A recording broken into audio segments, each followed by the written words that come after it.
Alberto sì, aveva un ruolo di primo piano, anche se non si è mai messo in mostra, era un ragazzo che partecipava a tutte le attività e sempre disponibile.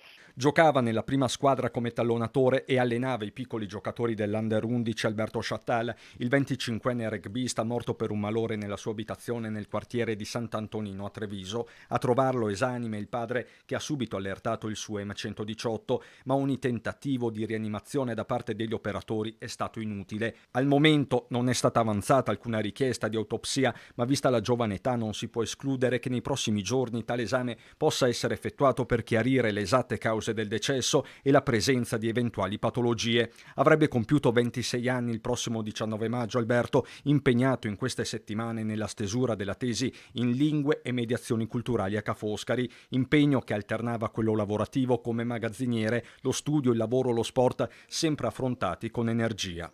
Non ha mai saltato un allenamento. Non è una frase fatta, era un ragazzo buono.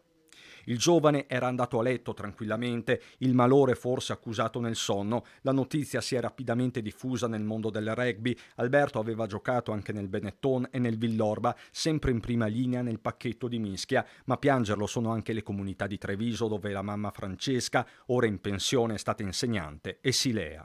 La morte di Alberto a 25 anni ci lascia sconcertati come comunità e anche come comunità sportiva, perché Alberto era conosciuto al Silea Rugby non solo perché giocava in prima squadra, ma anche perché allenava i nostri bambini, i nostri ragazzi.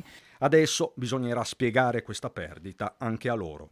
Che troveremo il sistema migliore di dirglielo, cercheremo di fargli capire e di ricordarlo con la gioia che ci dava ogni volta. A esprimere cordoglio anche il sindaco di Treviso Mario Conte, Alberto portava avanti con orgoglio, dedizione e sacrificio i valori del rugby. Ci stringiamo alla famiglia, le parole del primo cittadino. E quindi davvero un grande abbraccio alla famiglia in questo momento davvero difficile, dove non ci sono ragioni ma solo vicinanza da dimostrare a questa famiglia per la sua grande perdita.